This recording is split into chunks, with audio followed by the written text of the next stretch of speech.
Good morning, Global Peakers. We're here every Wednesday, as usual, at 8 a.m. Today, we have a special guest, Erik Woodring. He's a VP of Equity Research at Morgan Stanley. He has a lot of previous buy-side experience and MBA from NYU Stern, and that's why we're talking in English here with simultaneous translation. And we're going to talk about Apple today. Apple, which is obviously a tech giant, part of the FANGs, Facebook, Apple, Amazon, Microsoft, and Google, the five stocks which comprise a quarter of the S&P 500. Apple has gone up, has increased its market cap from $500 billion to $1 trillion in 2 years. And then it took from $1 to $2 trillion in just 9 months. It's now one of the biggest companies in the world. And Erik has been following the company for several years. He knows more than most people on the planet about the company. So with that, I'll pass it on to Erik. Erik, thanks again for being here this early. It's 6 a.m. in New York, right? Thanks for being here with us. And can you talk a little bit about what's Apple? What are the revenue and profit drivers? What moves the company? Yeah, sure. So thank you very much for having me, Guy, and everyone on the line. It is 6 a.m. here. We're expected to get almost 2 feet of snow today, so we're fully in the throes of winter up here in New York. But yeah, so thank you for having me.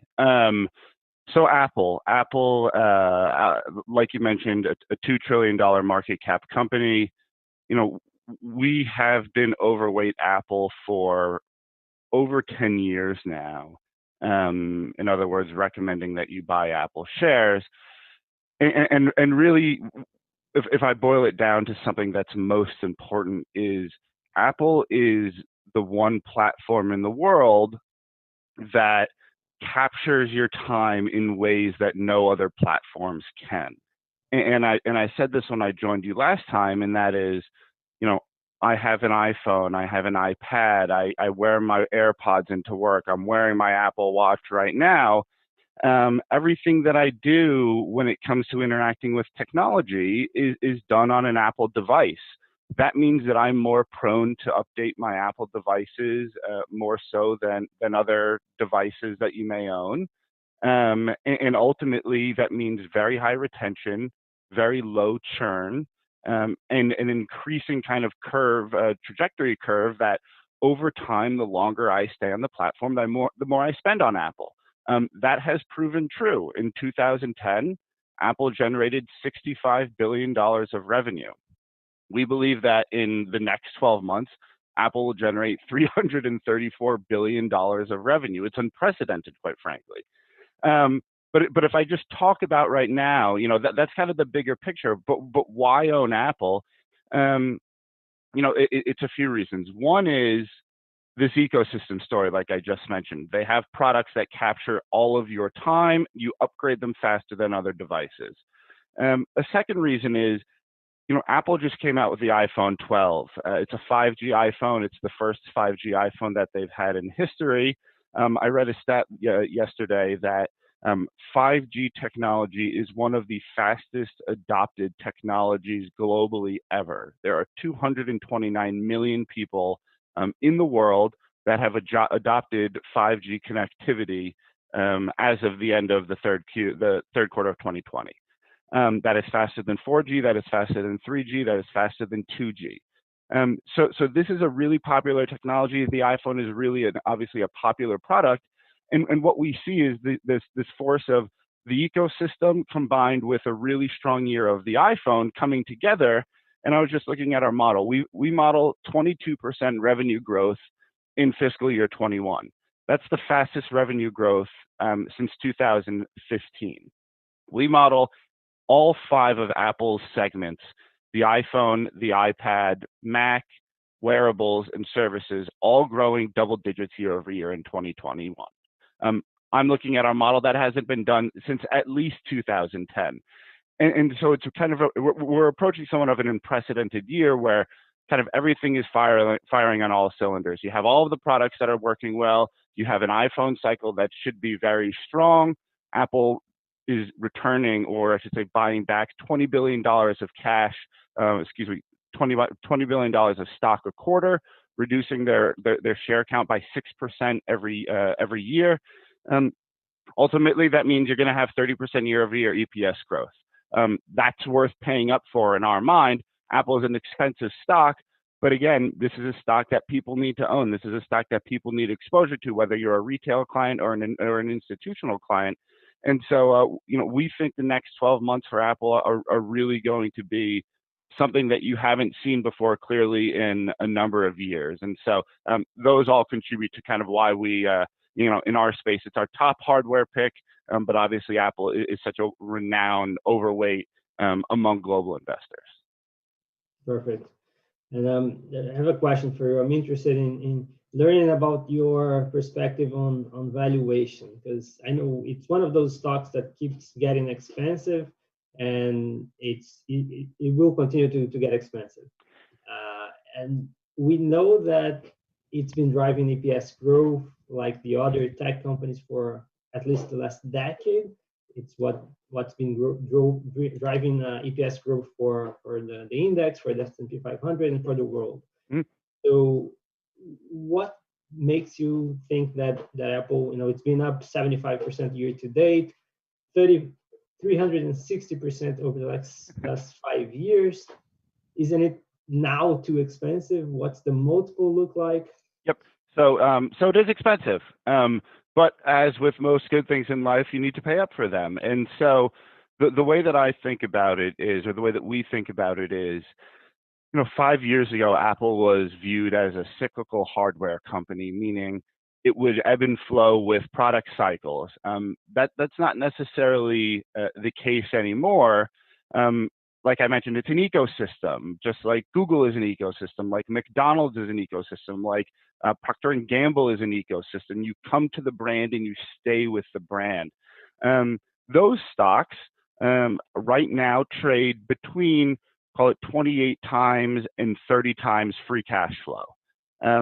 Our price target for Apple, $144, is roughly 31.5 times free cash flow. So a premium to the group, of course, but not out of the realm of valuation possibilities, I guess is how I would say it. And the reason that we think it should trade at a premium is, again, some of the companies that I just mentioned are multinational companies, but with a large following in the US. Apple is a global stock. You'd be amazed. I'm on a webcast here in Brazil right now. There are people all around the world that care about Apple. And so, there's a lot of interest, and as a result, you need to pay up to own Apple shares. Expensive doesn't mean bad. Expensive doesn't mean you can't outperform. Expensive just means you need to pay more than you would for other companies. And so, as I look forward, you're owning the largest, or I should say, one of the largest companies in the world at a slight premium to companies that are much smaller, that have much lower, call it retention and loyalty. And this is a company that's going to generate $70 to $80 billion of free cash flow in the next 12 months. Again, unprecedented. And so, if I look, 5, 10, 15 years down the line, will we always be as bullish as we are? Will Apple always be as expensive as it is right now? That's a good question. But at least in the here and now, expensive doesn't mean bad. Expensive means you need to pay more for it. And again, because of the reasons I kind of listed earlier, we'd be willing to pay more for it. But I do want to clarify that over the last kind of 6 to 9 months, you've seen the outperformance come from multiple expansion, meaning, at the end of 2019, Apple was trading at 15 to 20 times PE. Today, it trades at 30 to 35 times PE. I don't think you're going to get much more in terms of multiple expansion. The story of the ecosystem is fairly well known. What you do need to get is positive EPS revisions or positive estimate revisions. Historically, positive estimate revisions drive stock outperformance. So that's what we're kind of calling for over the next 12 months is, the consensus Wall Street in general, investors broadly speaking, are underestimating the power of the ecosystem over the next 12 months. As that becomes more clear, you're going to see estimates increase. Estimates drive outperformance. Outperformance drives happiness. That's the view in a very simplistic way. Makes sense. Makes a lot of sense. And I guess you have to expand if they continue to grow. You can't just expand multiples like you said. You have to find new ways to grow. And is that outside of the hardware piece? Where is it? The AirPods. They've been growing a lot hardware, but they want to expand into services and most importantly, 5G, right? I guess that's something where we could explore a little bit. What are the benefits? Talk to us about why consumers want to buy a 5G smartphone and more specifically an iPhone 5G. Sure. So I'll talk on 5G first, and then I'm happy you brought up AirPods and services. So I'll touch on those very quickly afterwards because I just to compare and contrast how big of a business they are. So 5G, if you think about the easiest way that I think about 5G compared to 4G is you're going from drinking out of a small hose to drinking out of like a fire pump, meaning the speed at which you can consume data is higher, the breadth or the size or the amount of data that you can consume at once is larger. And in today's world, we do everything on our smartphone. We check our mail, we pay our insurance, we talk to our family. Increasingly in this world of coronavirus, you basically interact with all of your family and friends. Having strong data speeds, high quality data speeds, high resolution data speeds is very important in the future. And so, we're still at the very early innings of 5G. Again, I mentioned 229 million 5G connections globally in the world, not just for Apple. There's over 7 billion people in the world. And so if you think about the runway, there's still a long way to adopt 5G, but there are really compelling reasons why you would adopt 5G. The one thing I will also say is, 5G is an ecosystem. You need more than just Apple to have a successful 5G smartphone. And so you need the carriers, the towers to be building out more 5G towers. Again, the bandwidth might be a little technical, but the bandwidth for 5G is shorter than 4G, meaning to have as much coverage, you need more towers. And so Apple is working. Apple, and I should say the rest of the smartphone vendors are working with telecom providers to build out towers to get more 5G coverage.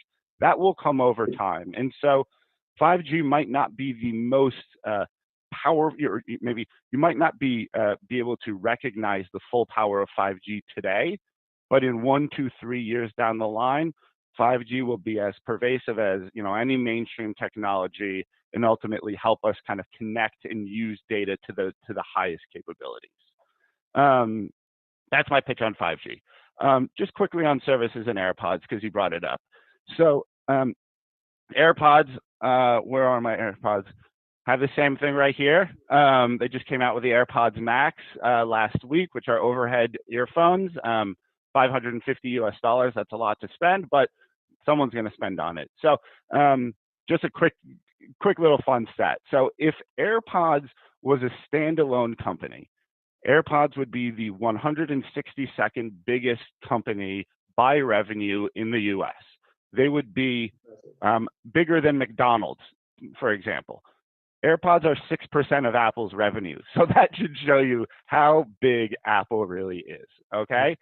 The other point on services. Services, we estimate, will be roughly a $60 billion business this year. That will make it a top 60 company in the US, and again, represent roughly 20% of Apple revenue.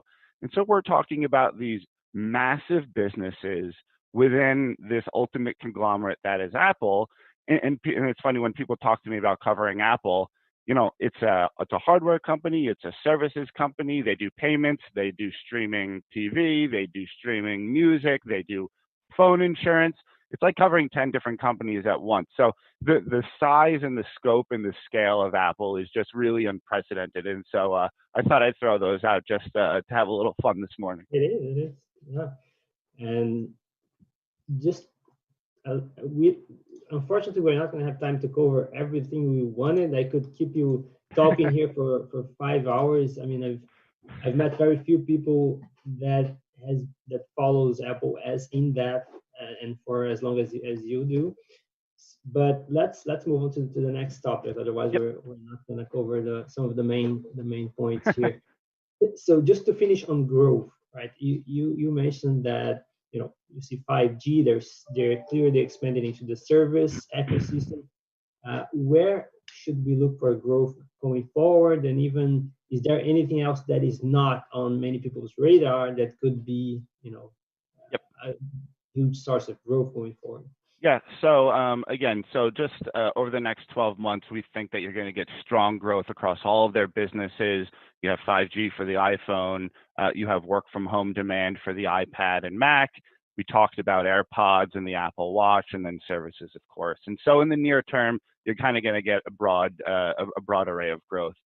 As we look forward, Apple always has these other bets that they're making. You don't necessarily know when they're going to come or in what form they're going to come, but they're working on an AR, VR, augmented and virtual reality system. They are increasingly working on healthcare. They're working on autonomous cars. We know they're working on some sort of satellite technology, whether that's working with satellite providers or doing something on their own. We're not quite sure.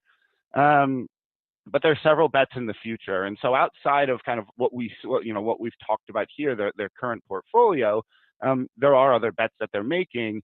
And in the last 5 years, the example I use is AirPods, Apple Watch, Apple TV have generated over $66 billion of revenue. You didn't know about that, 5, 6, 7 years ago. And so there's always this new opportunity that Apple has that's hard to size, that you don't really know what form it's going to take, but historically they've always done it. They've always come out with these new products and been successful. And so we say that AR, VR is probably the next big bet that they're going to make, the next kind of new growth driver for them, perhaps coming out as early as late 2021, early 2022. But there will be new bets. They will contribute to growth. Continued with the growth of services, wearables, iPad, Mac, and AirPhone. That's kind of how we think about the future.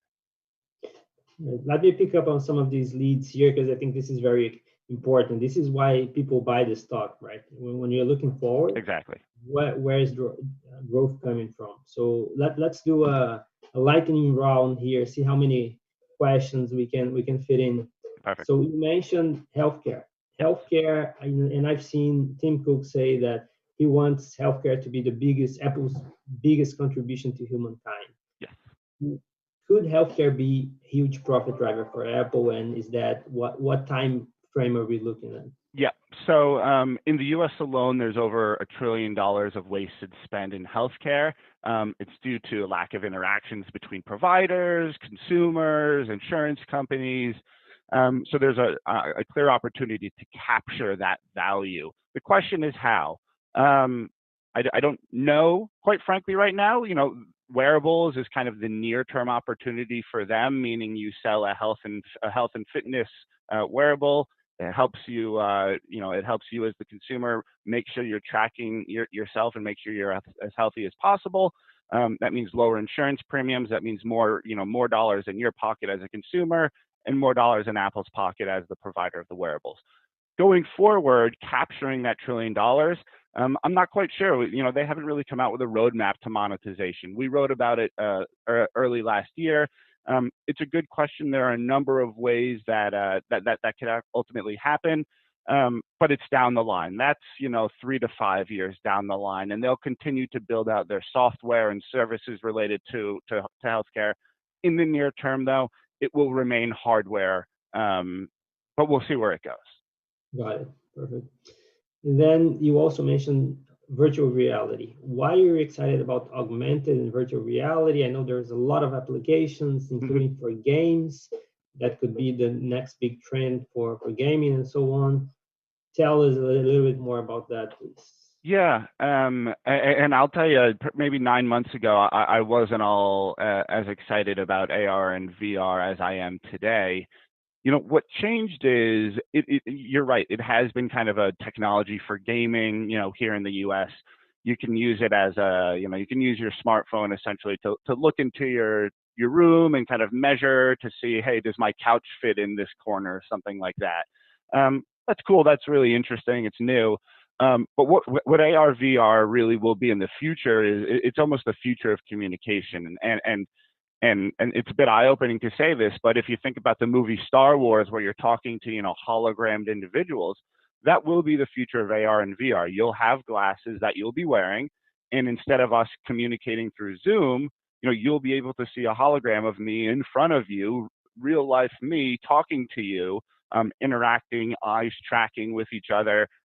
It's amazing, and so Apple has increasingly adopted AR VR technology in their devices.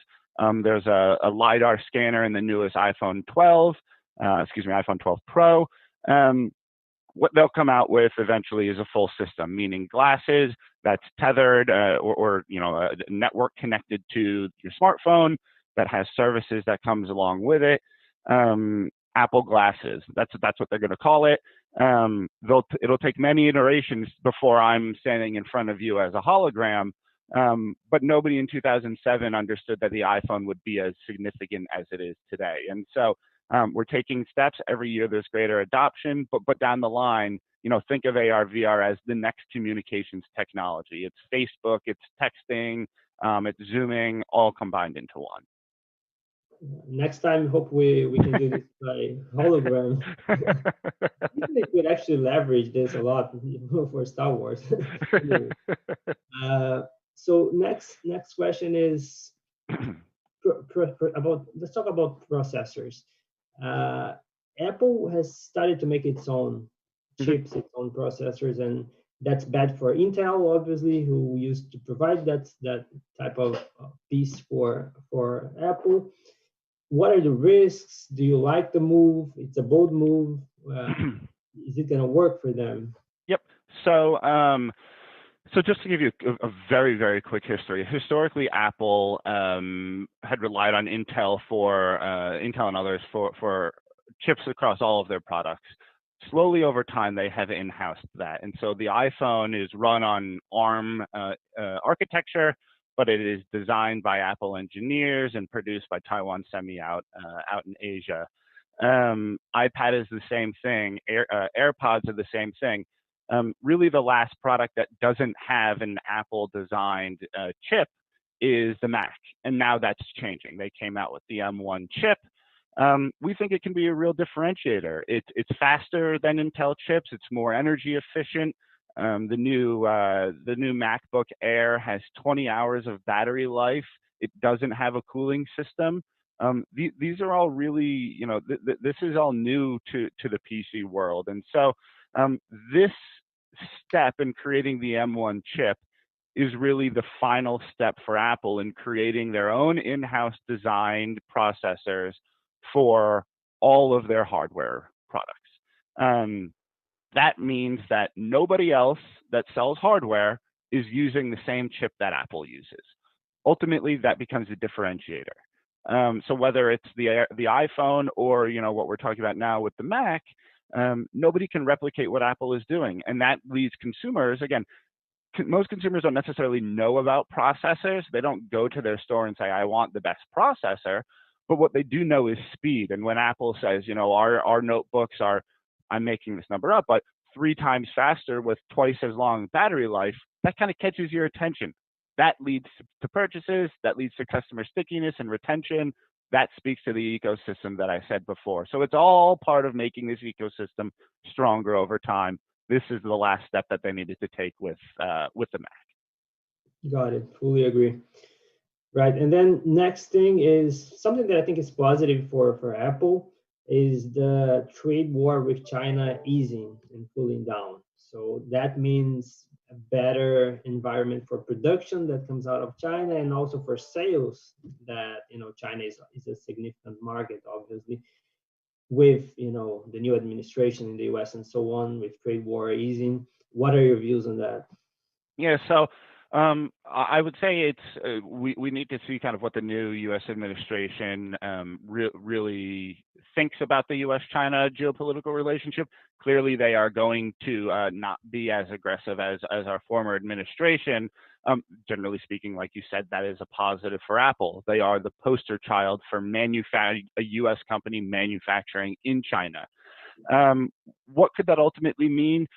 They don't pay a ton in tariffs right now. They've been able to get exemptions. And so from a cost basis, nothing will really change when you think about the totality of Apple. What does change, though, is kind of the perception from Chinese consumers of the Apple brand or of an American brand. It's not going to be this this kind of demonistic brand that is trying to take every dollar from you, the Chinese people and the Chinese government. It'll be a brand that has existed prior to the trade war, which is this symbiotic relationship where Apple, benefits from the labor force in China, and where China benefits from having differentiated American technology, and it's this virtuous cycle that is positive for both of them. And so, hopefully, this leads to kind of better customer retention, better customer view of Apple brand. It's not that it has a bad view, but when there's kind of the rhetoric that you've seen, it's just not always the best thing for Apple as a brand. And so, do things ultimately change in a major way? Probably not. But is it incrementally better for Apple? Yes, absolutely. Right. And then the flip side of that, I guess, is could we see them getting tougher in regulations overall, and then more specifically in what has to do with the App Store and all the buzz about them supposedly charging high fees? Could that be an issue for Apple? So definitely under the eyes of regulators. Obviously, as a $330 billion company, you touch a lot of different pieces of the pie here. Antitrust is the number one kind of target for Apple, and like you mentioned, it really does come down to the App Store. They have a monopoly, what regulators would say on the app ecosystem on any iOS device. What Apple will tell you is that they do it for security purposes. They are the ones that control the App Store. They review more than 100,000 new applicants every single day, daily. If they're going to rely on another company, an outside platform, they need to have confidence in that, and that takes time. And right now, they know that their customers pay up for what Apple can deliver, and that's kind of why they treat the App Store the way that they do. I would just say, generally speaking, when it comes to regulation in the U.S., this is a multi-year endeavor, not a multi-month or quarter. And so, Apple finished a tax case last year with Ireland that took 6 years. I wouldn't expect any quick resolution to this. So I don't think of it as a risk in the near term, but it will absolutely be a topic that we continue to come back to on the App Store. And just very, very briefly on the fees, the way that we see it, their App Store fees aren't changing. It's going to be 30% for the biggest developers on the App Store platform. Small business developers, those that generate less than $1 million in revenue or less than $1 million of commissions, will be able to benefit from 15% take rates. That's tens of millions of developers, but they only account for about 5% of App Store revenue. And so 30% will kind of be the norm for most big developers. That'll be the status quo for the time being. Perfect. Great. Erik, thanks so much for being here. We could keep talking for hours and hours. Like I said, it's always a pleasure talking to you, and very, very insightful.